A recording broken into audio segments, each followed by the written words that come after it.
Welcome to the Near Memo, a weekly conversation about search, social, and commerce. What happened, why it matters, and the implications for local. Hey, and welcome to episode 22 of the Near Memo. You are hearing from David Mim, not the typical host of this podcast. Our fearless esteemed leader, Greg Sterling, decided to take a vacation, of all things, on 4th of July weekend. So Mike and I are stuck manning this usually three-legged stool with only two legs.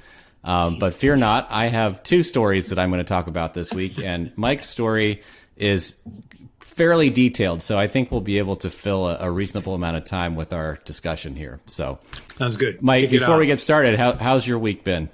My week has been good. I'm recovering from a back strain. I got a little aggressive in my mountain bike riding with my new mountain bike, and I sort of pulled my lower back. So I'm recovering from that. I'm still mountain bike riding. Found a great route by my house. Nice. It's like, up high along a ridge, get to watch the sunsets, see two valleys. It's really quite spectacular. It seems like an injury that was worth the effort of accumulating. Yeah, and it wasn't even like it wasn't like a fall off injury. It's just like turn around, look at my sister behind me who I convinced to come, right? And then when that rapid movement did it, right? I don't know. Okay. As long as I keep looking straight ahead, I'm fine. So I'll keep riding. Good. Happy to hear that. And we're very happy that the heat dome has passed here in Portland. It was a really awful weekend last weekend and into Monday. So hope we don't have to go through that again anytime soon. It was apparently a once in 1,000-year event, and I hope it's not a once in a decade event. So I hope it's not once in a more often than that event. No, I know. For sure. Yeah. God, terrible. All right. Well, with that, we'll move on to the story. So there are a couple of items this week. I'll start with the big one, at least to me, which was Facebook's release of Bulletin, Bulletin.com. Ironically enough, one of the names that I was considering for Tidings back before I started it 4 or 5 years ago.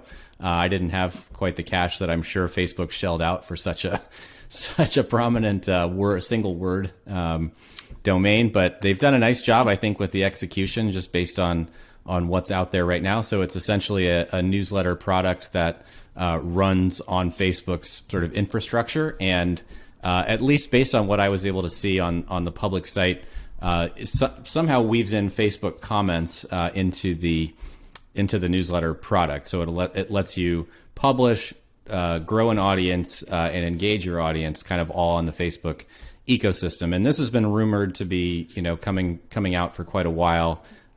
Even back shortly after, I think, the Twitter announcement of acquiring Revue, REVUE, Facebook was rumored to be already working on this product.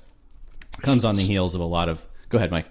Oh, well, I was just curious. Obviously, it's Facebook's ecosystem. So the big question for me is who owns the customer relationship? Right. Exactly, which is always the question with any of these platform products, for sure. I was going to say, just really quickly, though, that comes on the heels of a lot of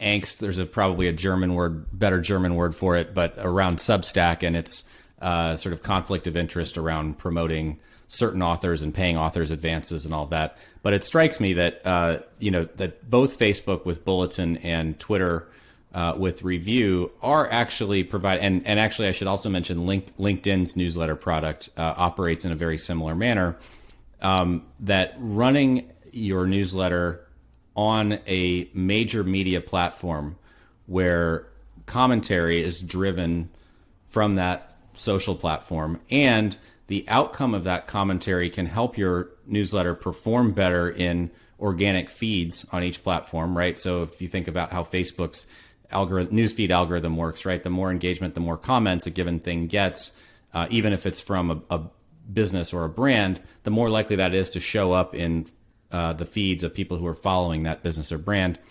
How does that work with a paid product?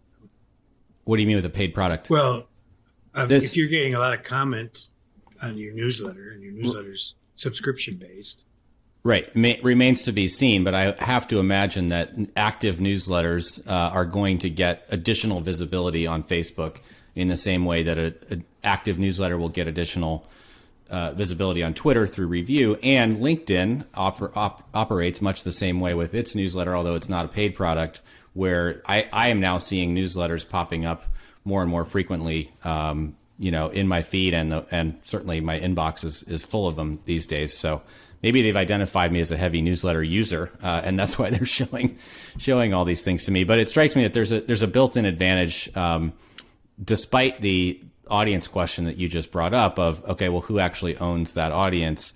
It strikes me that there is a built-in advantage to operating a newsletter now on a social platform, and provides a pretty significant reason to at least consider it as an alternative to Substack or what we're using for our own website at Near Media, which is Ghost. So I just thought it's interesting, seems to be pretty well executed product, and definitely something to pay attention to. I don't think it's going to be a sort of flash in the pan for Facebook like so many of their offerings are. So certainly it would seem that newsletter authors then become primary candidates to buy targeted advertising on Facebook. For sure. Yeah. So I could see how Facebook benefits from that, and how. So at least how they've rolled it out, it's for individual newsletter publishers. So like Malcolm Gladwell or Aaron Andrews, who's a sports personality, and they had a scientist on there as well. So they're sort of individual figures as opposed to a media company running a newsletter that might be used to buying ads or whatever to get subscribers. So. And what's their cut if you charge? I didn't get that far into the details, but okay. I was looking at it primarily as a well executed newsletter consumer experience that has the potential to get additional visibility for its newsletter creators, which would be a really nice flywheel, right? If you get engagement and the engagement begets more engagement, that's certainly a very nice flywheel. I'm curious, I can't quite get through my head how that would work with a paid newsletter, other than advertising.